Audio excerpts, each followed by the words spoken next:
Welcome to W math class. এখন আমরা রায় ও Martin এই প্রশ্নবিচিত্র থেকে 22 নম্বর যে স্কুল আছে সেখানে আমরা একের দাগের অঙ্কগুলো আগের ভিডিওতে করেছি। তোমরা যদি না দেখো তাহলে দেখে নেবে, ঠিক আছে।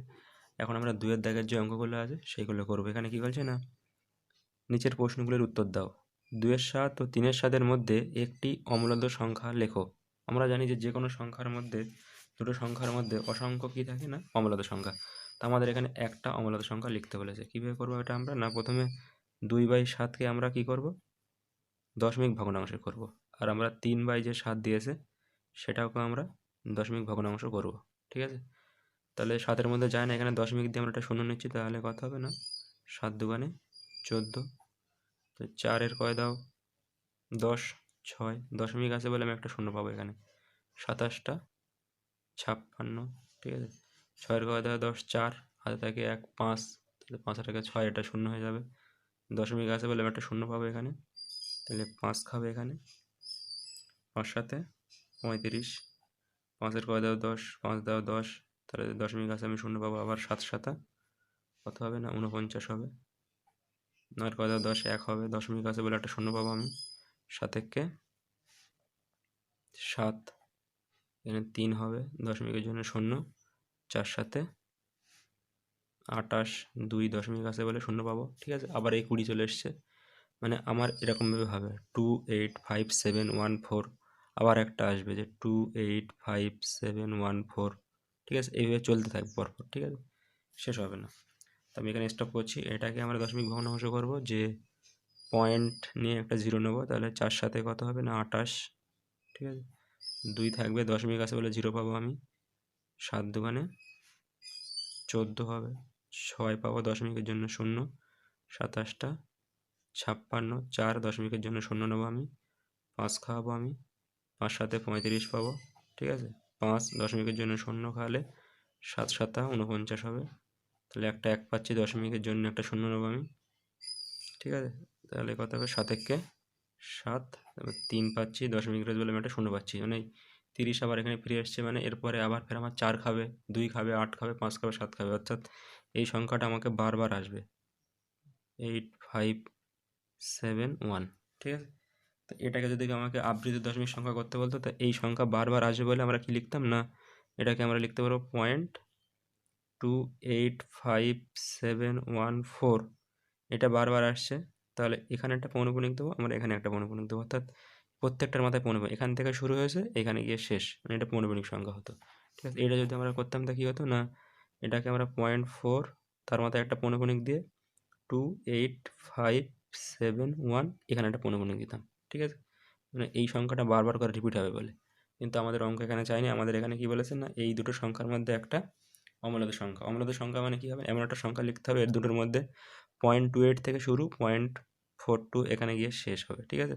তো এর মধ্যে একটা সংখ্যা আমি কি বলতে পারি, 28, ধরো এখানে 42, এর মধ্যে একটা সংখ্যা, যে কোনো একটা সংখ্যা আমি বলতে পারি যে পয়েন্ট সাপোজ 32, ঠিক আছে। এরপরে একটা দিলাম 42, এরপরে আবার 3232, ঠিক আছে, 452, এরকম সংখ্যা দিতে হবে, ঠিক আছে। উল্টো পাল্টা সংখ্যা দিতে হবে, দিয়ে দশমিকের পরে এখানে শেষ করলে হবে না, এটা চলতে থাকবে, ঠিক আছে। এটা হচ্ছে নিয়ম, যে আমাদের আবৃত দশমিক সংখ্যাও হবে না, শূন্য দিয়ে দিলাম দুটো, তো একটা 4 দিয়ে দিলাম, এবার দশমিক দিয়ে চলছে। এমন একটা সংখ্যা লিখবো যে এরকম আমরা আবৃত দশমিক সংখ্যা করতে পারবো না এবং সেটা চলতে থাকবে, সেটাই আমাদের কী হবে না, একটা অমূল্য সংখ্যা। তাহলে আমরা এখানে কি লিখবো না, 2-এর 7 ও 3-এর 7 এর মধ্যে একটি অমূল্য সংখ্যা হলো বলে আমরা এটা লিখে দেবো, ঠিক আছে। অসংখ্য আছে, আমরা যে কোনো একটা লিখে দিচ্ছি এখানে। তারপরটা কি বলেছে না, 2^3 আছে, তার মাথায় 2 আছে, আর এখানে আছে 3^2 আছে, তার মাথায় একটা 3 আছে। তা বলছে এর মধ্যে কোনটা বৃহত্তর হবে। দুটোকে আমরা হিসেব করলে বুঝতে পারবো কোনটা বৃহত্তর হবে। 2, 3 স্কোয়ার, এটা আমরা যদি ভাঙি তাহলে কত পাবো না, 2^2 এর মাথায় 3-এর মাথায় 2 মানে কত হবে, 3 গুণ 3 মানে 9 হবে, ঠিক আছে। আর একটা কত আছে না, 3^2 আছে, তার পাওয়ার আবার 3 আছে, তাহলে 3, এটা ভাঙলে আমরা কত পাবো না, 8 পাবো। তাহলে এবার আমাদের গুণ করতে হবে, যে 9টা 2 গুণ করে আমাদের কত হবে, আর 3টে 8, 3 8 বার গুণ করে কোনটা বেশি হয় দেখতে হবে, ঠিক আছে? তা আমরা কি জানি না 6টা 2 গুণ করলে হয়, 5টা 2 গুণ করলে 32, 6টা করলে কত হয় না 64, 7টা করলে 128, ঠিক আছে? 7টা করলে 128, আরও দুটো 2 থাকে সেটাকে 4 দিয়ে গুণ করে নিচ্ছি আমরা, তাহলে 428-এর 4 8টা 32-এর 2, এখানে 7টা 2 আছে, ঠিক আছে? আর এখানে দুটো 2, তাহলে এটা কত হচ্ছে 4 8টা 32-এর 2, 4 2 8, 11-এর 1, 4 কে 4 5, এটা হবে 512, ঠিক আছে? আর 3 টু দি পাওয়ার 8 আমরা জানি যে 3 টু দি পাওয়ার 4 করলে 81 হয়, ঠিক আছে? তাহলে 3 টু দি পাওয়ার 4 মানে 81, তাহলে দুবার 3 টু দি পাওয়ার 4 গুণ করলে 3 টু দি পাওয়ার 8 পাবো, তাহলে আমাদের 81 81 গুণ করে যেটা হবে সেটা এখানে লিখবো, ঠিক আছে? তাহলে এখানে 1 1 1, 8 1 8, 8 দিয়ে গুণ করলে 8 1 8, 8 8 64, তাহলে 1, ঠিক আছে? এটা 8 8 16 6 হবে 5, এখানে কথা হচ্ছে না 6, তাহলে অনেক বেশি হচ্ছে এটা 6 5 6 1, ঠিক আছে? তাহলে আমরা কি বলবো না এটা বড় এটা ছোট, অতএব 3 টু দি পাওয়ার 2 তার কিউব এটা গ্রেটার দেন 2 তার স্কোয়ার, ঠিক আছে? এই গেল এর পরের যে অঙ্কটা, সেখানে কি বলছে না px plus 6y minus p equal to 0 এবং p minus 1x 4y plus p minus 5 equal to 0 সমীকরণদ্বয়ের বাস্তব সমাধান থাকলে p এর মান নির্ণয় করো, ঠিক আছে? অসংখ্য বলেছে, তো অসংখ্য যখন কখন হয় না এই a1/a2 সমান b1/b2 সমান c1/c2 হয়, ঠিক আছে? প্রথমে আমরা সমীকরণ দুটো তুলছি, এখানে কি বলেছে না px plus 6y minus p equal to 0, এটা আমাদের 1 নম্বর সমীকরণ। আর একটা দিচ্ছে যে p minus 1x plus 4y plus p minus 5 equal to 0, এটা আমাদের 2 নম্বর সমীকরণ, ঠিক আছে? তাহলে আমাদের x এর সহগ এখানে কি হচ্ছে না p/p মাইনাস 1, y এর সহগ কত হচ্ছে না 6/4, আর এর সহগ কত হচ্ছে না কনস্ট্যান্ট পদের মাইনাস p বাই এখানে p মাইনাস 5, এই কনস্ট্যান্ট পদের সহগ, y এর সহগ এবং x এর যে সহগ যদি সমান হয়, ঠিক আছে? তাহলে একটা সরলরেখার উপর একটা সরলরেখা পড়বে, অসংখ্য সমাধান পাবো। তাহলে প্রথম দুটো থেকে আমরা পির মান বার করতে পারবো, যে প্রথম দুটো অনুপাত থেকে পাই, প্রথম দুটি অনুপাত থেকে পাই কি পাবো না এইটা এখানে গুণ করবে, এটা গুণ করবো 6 দিয়ে এখানে গুণ করলে কত হবে 6p মাইনাস 6 ইজিক্যাল টু 4 দিয়ে গুণ করলে এখানে 4p, বা পি গুলোকে একদিকে করছি, এটা প্লাস আছে এদিকে আছে মাইনাস হবে মাইনাস 4p ইজিক্যাল টু 6, বা 2p ইজিক্যাল টু 6, সেখান থেকে আমরা p পেয়ে যাবো 6/2 মানে 3, ঠিক আছে? বা p ইজিক্যাল টু আমরা পেয়ে যাচ্ছি কত না 3, আমরা শেষের দুটো সম্পর্ক থেকেও p এর মান বার করলে একই বার হবে, ঠিক আছে? এটা আমরা করে দেখছি যে শেষ দুটি অনুপাত থেকে পাই কি পাবো না এখানে পাচ্ছি 6/4 is equal two minus p/p minus 5, এটাকে আমরা কোনাকুনি গুণ করে দিলে কত হবে 6p মাইনাস 5 6 30 ইজিক্যাল টু এটা করলে মাইনাস 4p, ঠিক আছে? এর p গুলোকে আমরা একদিকে করছি, এখান থেকে p গুলোকে একদিকে করলে কি হবে না 6p, এটা হচ্ছে এদিকে আসলে প্লাস 4p মাইনাস 30টা দিকে গেলে প্লাস 30, বা 10p ইজিক্যাল টু 30, বা p ইজিক্যাল টু কত হবে না 30কে আমাদের 10 দিয়ে ভাগ, 3 10 30, বা p ইজিক্যাল টু কত হচ্ছে না 3, ঠিক আছে? অর্থাৎ আমরা কি বলবো না p এর মান যদি 3 হয় তাহলে এই দুটো সমীকরণের আমাদের অসংখ্য বাস্তব সমাধান থাকবে, ঠিক আছে? এর পরের যে অঙ্কটা কি বলছে না x two the power n plus y two the power n বহুপদীর সংখ্যামালাটির একটি উৎপাদক x প্লাস y হলে n এর কিরূপ সংখ্যা হবে, এটা আমাদের মনে রাখতে হবে যে x two the power n plus y two the power n, ঠিক আছে? এই বহুপদী সংখ্যামালার একটা উৎপাদক x প্লাস y হবে যদি কিনা এই nটা কি হবে না অযুগ্ম হবে, ঠিক আছে? অযুগ্ম এবং ধনাত্মক সংখ্যা হবে। এটাকে আমরা দেখাতেও পারি যে x two the power n plus y two the power n, ঠিক আছে, এর একটা উৎপাদক x প্লাস y হবে যদি কিনা nটা আমাদের অযুগ্ম এবং ধনাত্মক সংখ্যা হয়, ঠিক আছে? সাপোজ আমাদের ওই x two the power n plus y two the power n কে যদি আমরা x প্লাস y দিয়ে ভাগ করি তাহলে ভাগফলটা সাপোজ আমাদের কি হলো এবং ভাগশেষটা কত, এটা ভাগফল, আর ভাগশেষটা কত হলো না, সেখানে আমাদের এক্স থাকবে না, এক্স বর্জিত একটা সংখ্যা, ঠিক আছে, সেটা কথা হচ্ছে না, ভাগশেষটা আমাদের আর। এবার আমরা কি জানি না, ভাজ্য সমান কি হয়, ভাজ্য সমান কি হয়, ভাজক গুণ ভাগফল, ঠিক আছে, ভাজক গুণ ভাগফল যোগ ভাগশেষ, এটা হয়। তো ভাজ্য আমাদের কত বলেছে না, এইটা, বা এখান থেকে আমরা কি বলতে পারি না, x to the power n plus y to the power n is equal to, আমাদের একটা উৎপাদক আমরা ধরে নিচ্ছি এক্স প্লাস ওয়াই ইন্টু ভাগফলটা আমরা কত ধরে নিচ্ছি না কিউ, ঠিক আছে, আর ভাগশেষটা কত ধরছি না আর, উৎপাদক হলে আমাদের আরটা জিরো হবে, ঠিক আছে। তাহলে আমাদের কি হবে না, যেহেতু এই আরটা হচ্ছে আমাদের এক্স বর্জিত, এক্স এর মান যাই হোক না কেন, তাহলে কি হবে না, আর এর মান কোনো পরিবর্তন হবে না। তাহলে আমরা কি করছি না, পরের লাইনে আমরা কি করব না, এই ওয়াই এর জায়গায় আমরা কত লিখছি না, এক্স এর জায়গায় কত লিখবো না, মাইনাস অফ ওয়াই লিখে দেবো, ঠিক আছে। তাহলে কি হচ্ছে না, x to the power n plus, আমরা কি লিখছি না, এক্স এর জায়গায় মাইনাস ওয়াই লিখে দিচ্ছি, তাহলে এটা জায়গায় যদি মাইনাস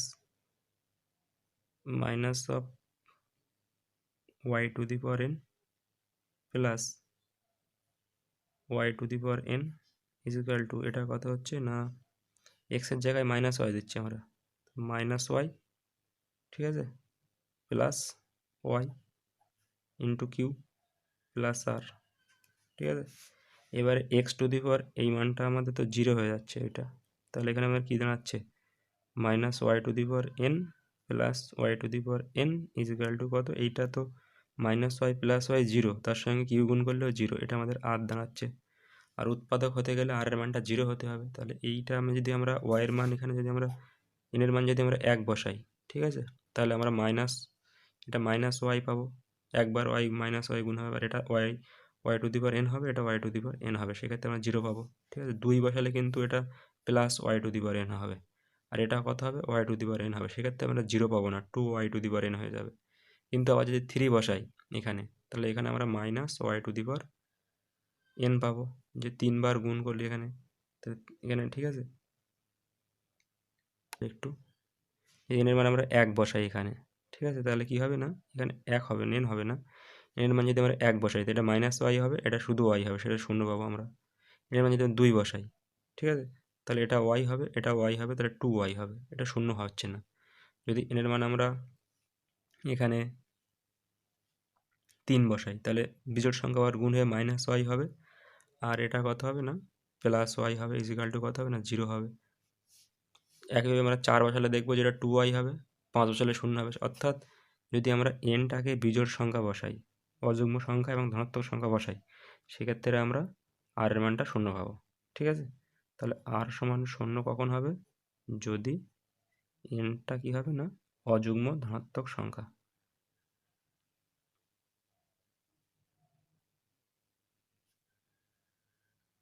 ঠিক আছে। তাহলে আমরা এটা মনে রাখবো যে x to the power n plus y to the power n বহুপদী সংখ্যা মানে একটা উৎপাদক এক্স প্লাস ওয়াই হলে এনটা কীরূপ হবে না, অযুগ্ম ধনাত্মক সংখ্যা।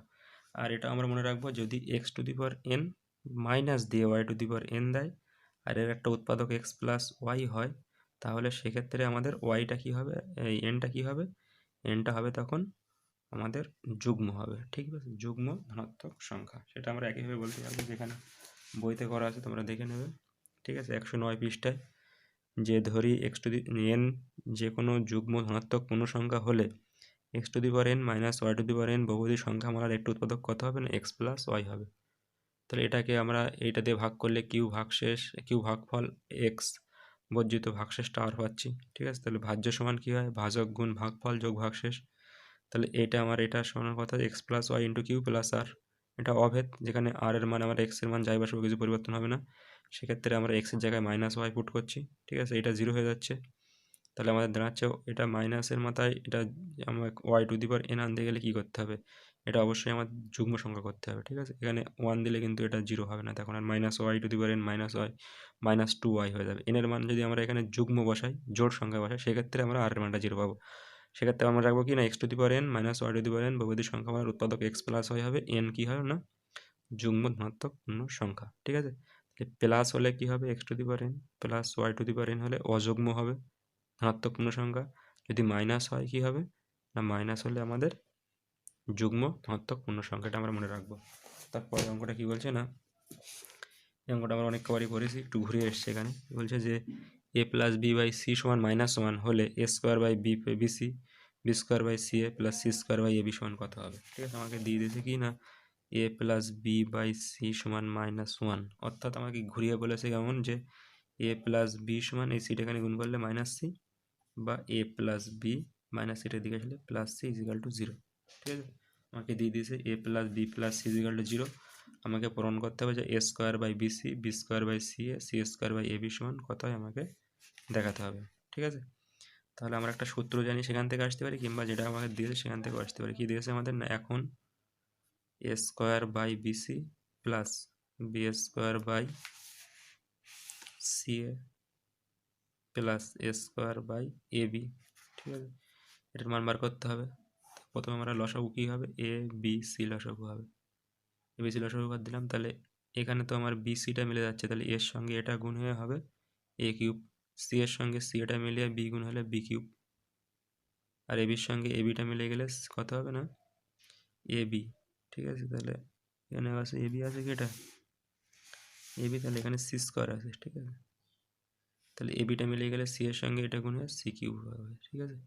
তাহলে a³ b³ c³ এটা কত হয় না, a³ b³ c³ সমান কত হয়, 3abc হয়। কখন হয় সেটা আমাদের জানতে হবে, যে a³ b³ c³ সমান 3abc কখন হয়, যদি কিনা a + b + c 0 হয়, ঠিক আছে। সেটা আমরা বলে দেবো এখানে যে a³ + b³ + c³ সমান 3abc যখন a + b + c সমান 0, ঠিক আছে। তাহলে এইটার সঙ্গে এটা কেটে গেলে আমাদের মানটা কত হবে, 3, ঠিক আছে। এটা কীভাবে আসছে আমি একটু বলে দিই এখানে, যে আমাদের একটা সূত্র থাকে যে a³ + b³ + c³ - 3abc, এটা অঙ্ক না, এটা কীভাবে আসছে সেটা বলছি, ঠিক আছে। a³ b³ c³ - 3abc এটা কী হয় না, a + b + c হয়, তার সঙ্গে a² b² c², তার সঙ্গে -ab -bc -ca হয়, ঠিক আছে। এবার এইটা তো আমাদের শূন্য বলেছে, a + b + c শূন্য, তাহলে এটা শূন্য যদি বসাই, শূন্যর সাথে এটা গুণ করলে এই টার্মটা পুরোটা শূন্য হবে, বা a³ + b³ + c³ - 3abc = 0, বা a³ + b³ + c³ সমান -3abcটা এদিকে গেলে 3abc, তাই জন্য a³ b³ c³ সমান কত হবে, 3abc হবে। কখন না, যদি কিনা a + b + c 0 হয়, ঠিক আছে। এবারে শেষ যে অঙ্কটা কি বলছে না, কোনো বৃত্তে A B R C D দুটো জ্যা আছে, ঠিক আছে। একটা বৃত্ত আছে, দুটো ব্যাস আছে, ব্যাস মানে কেন্দ্রের উপর দিয়ে যাবে তারা, ঠিক আছে। কেন্দ্র আছে, কেন্দ্রের উপর দিয়ে যাবে, এটা হচ্ছে আমাদের এ বি। এরকম হতে পারে, এরকম হতে পারে, আমাদের এই কেন্দ্রের উপর দিয়ে যেতে হবে, এরকম আঁকছে একটা সিডি, ঠিক আছে। এই দুটো যদি ব্যাস হয়, ঠিক আছে, তাহলে আমাকে বলছে যে এই এসি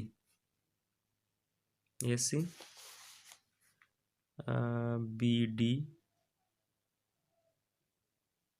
এসি বিডি, ঠিক আছে, এসি বিডি, এই যে আমাদের একটা চতুর্ভুজ হবে, চতুর্ভুজটা কেমন হবে আমাকে বলতে হবে, ঠিক আছে।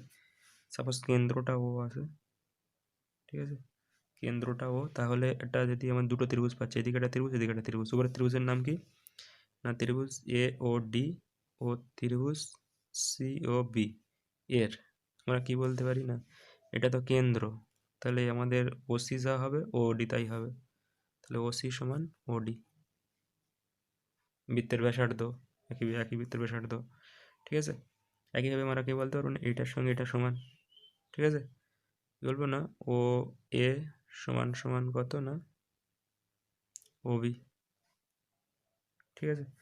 আর এই যে কোণটার সঙ্গে এই কোণটা সমান হয়, বিপরীত কোণ এরকম হলে যে আমরা শিখেছি যে এই কোণের সঙ্গে এই কোণটা সমান হয়, তো কোণ সি ও বি সমান কোণ এ ও ডি, ঠিক আছে।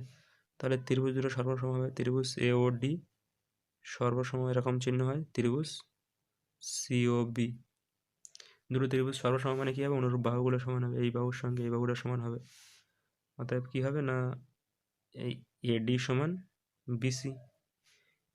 একইভাবে আমরা কি বলতে পারবো, এই এসির সঙ্গে বিডিটা সমান হবে এই দুটো ত্রিভুজ নিয়ে, ঠিক আছে। একইভাবে আমরা বলতে পারবো যে এসি সমান বিডি, ঠিক আছে। তাহলে একটা চতুর্ভুজ যার এক জোড়া বাহু সমান, এর সাথে এটা সমান, আবার এটার সাথে এটা সমান, এবং কর্ণ দুটো সমান, ব্যাস তো আর আলাদা হবে না বৃত্তের, ঠিক আছে। সেটা কি হবে না, আমাদের একটা আয়তক্ষেত্র হবে। যেহেতু চতুর্ভুজ এসি বিডি এর, ঠিক আছে, এডি সমান বিসি এবং এসি সমান বিডি, মানে দৈর্ঘ্যের সাথে দৈর্ঘ্যটা সমান হচ্ছে, প্রস্থের সাথে প্রস্থ সমান হচ্ছে, এবং কর্ণ দ্বয় সমান, তাহলে আমরা কি বলবো না, অতএব এসি বিডি একটি কি হবে না, আয়তক্ষেত্র, ঠিক আছে। তাহলে এই ছিল আমাদের 5-6টা অঙ্ক।